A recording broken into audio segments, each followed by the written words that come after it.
Welcome to another easy Blender tutorial. Today we're going to be doing some lighting. We're going to use 4 lights to make this scene look a little more interesting. So we start out, we have no lights at all.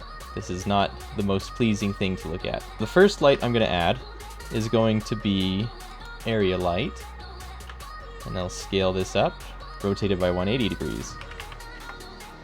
And I'm going to go ahead and turn on screencast keys so you guys can see what I'm doing. Okay, so I just turned on screencast keys, so hopefully you'll be able to follow this tutorial along a little bit better. This is the first light that we're going to add.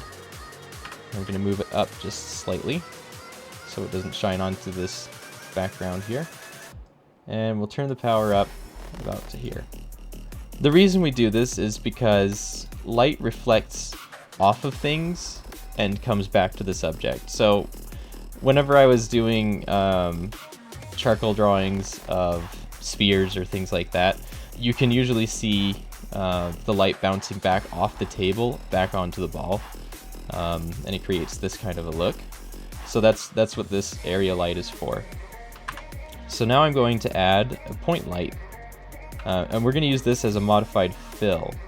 I like to put it near the edge like this, and actually I'm gonna put it right here because it's going to do two things. It's going to add kind of a halo light here, or rim lighting, and it's going to also light our background. And I like to put the power up to about like that, and it's just kind of a soft edge lighting that we're adding to Suzanne here. And we put it in a place where we feel like having it. So there we go. If we were to get rid of this light here, you would see that it makes less sense. It feels more like it belongs in this environment with this light on the bottom here. Okay, so the third light we're going to add, we're going to hit Shift A, is going to be a spotlight. This is going to be our harder edge. And basically what this is going to do is give a really separate Suzanne from the background.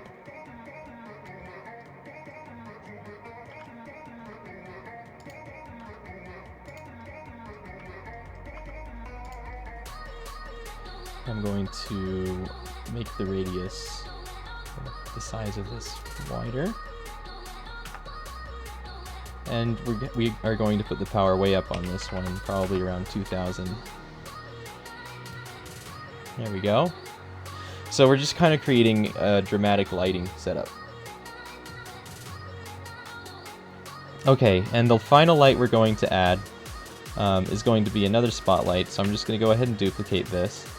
We don't want to have it at this power. We're going to put it down to 1000.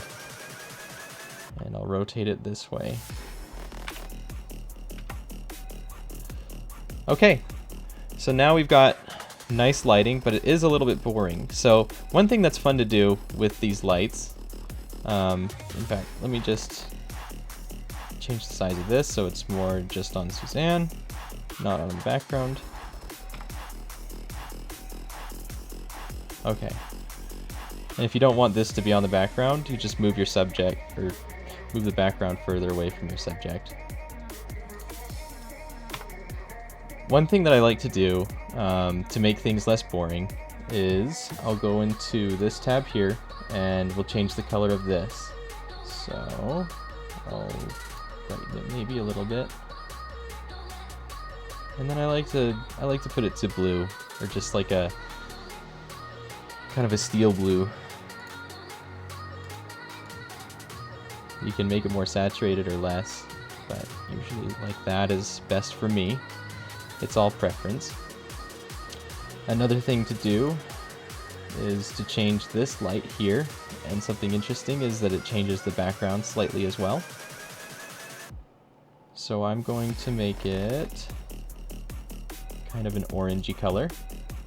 And we can increase the power or decrease the power depending on what you're going for. Okay.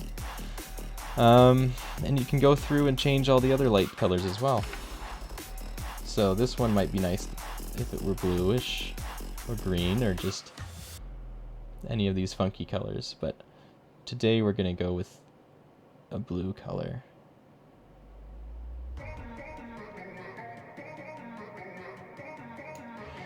And that looks fairly nice. But yeah, this just kind of gives a nicer lighting setup, and it just allows for more interest, more visual interest to your scene.